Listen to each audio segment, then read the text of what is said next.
अगर आप गूगल पे, फ़ोनपे और भीम जैसे पेमेंट ऐप से मदद से यूपीआई भुगतान करते हैं तो आज 1 अगस्त से आपके लिए कई नियम बदल गए हैं। इन नियमों में हुआ बदलाव उनको सबसे ज़्यादा प्रभावित होगा जिनकी यूपीआई पर ज़्यादा निर्भरता है।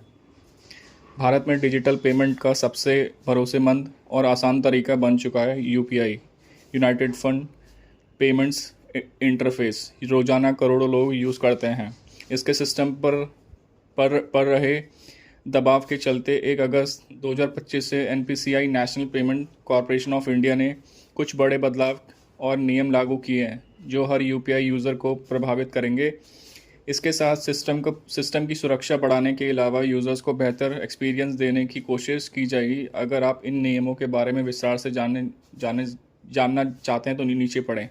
अगर आप जितनी बार चाहें बैंक अकाउंट का बैलेंस यूपीआई जैसे ऐप्स जैसे गूगल पे, फ़ोनपे या पेटीएम की मदद से देख सकते हैं। हालांकि अब हर ऐप से एक दिन में सिर्फ 50 बार ही ऐप्स बैकग्राउंड में बार बार बैलेंस चेक कर सकते हैं, जिससे बैंक सर्वर पर ज़्यादा लोड पड़ता है। इससे सिस्टम स्लो और कई बार क्रैश भी हो जाता है।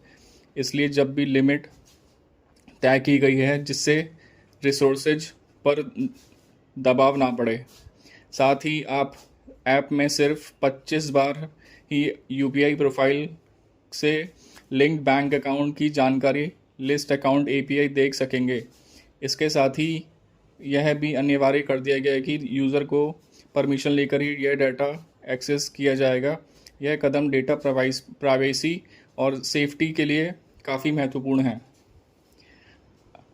अगर आप यूपीआई ऑटो पे यूज़ करके नेटफ्लिक्स, बिजली बिल, ईएमआई, एसआईपी जैसे बिल पेमेंट्स शेड्यूल किए हैं तो ये ट्रांजैक्शन केवल नॉन पीक आवर्स में ही प्रोसेस होंगे, सुबह 10 बजे से दोपहर 1 बजे तक और शाम 5 बजे से रात 9:30 बजे तक पीक टाइम माना गया है। इसके अलावा अगर कोई ऑटो पे ट्रांजैक्शन में असफलता होती है तो सिर्फ 3 बार रिट्रीट की अनुमति होगी, यानी कुल 4 प्रयासों के बाद वह मैंडेट फेल मान लिया जाएगा।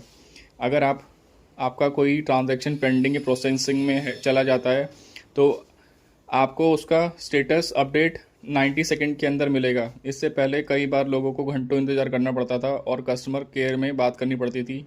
अब ये परेशानी नहीं होगी। हालांकि यूज़र एक ही ट्रांजैक्शन का स्टेटस अब ज़्यादा से ज़्यादा 3 बार देख सकता है और हर बार के बीच कम से कम 90 सेकंड का अंतर होना चाहिए।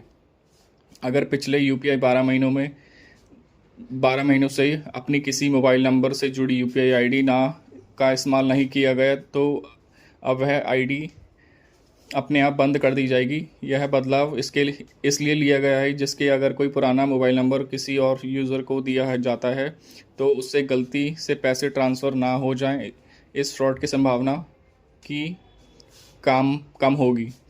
यूपीआई ऐप से अब अगर आप कोई नया बैंक अकाउंट लिंक करना चाहते हैं तो उस प्रोसेस से में ज़्यादा वेरिफिकेशन चेक होंगे। इससे multi factor authentication, mobile OTP और बैंक केवल लेवल और भी सेफ्टी चेक शामिल हो सकते हैं। यह बदलाव ख़ास तौर पर उन यूज़र्स के लिए हुआ है जो पहली बार नया बैंक अकाउंट लिंक कर रहे हैं। अब यूपीआई एपीआई जैसे ट्रांजैक्शन इनिशिएशन, एड्रेस वैलिडेशन जगह का जवाब 10 सेकंड के अंदर आना चाहिए। इससे पहले यह समय 30 सेकंड का होता था जिससे कुछ ट्रांजैक्शन स्लो हो जाते थे। अब तेज रिस्पांस टाइम का पेमेंट एक्सपीरियंस बेहतर होगा। ऐप्स ज़्यादा ही स्मूथ चलेंगे।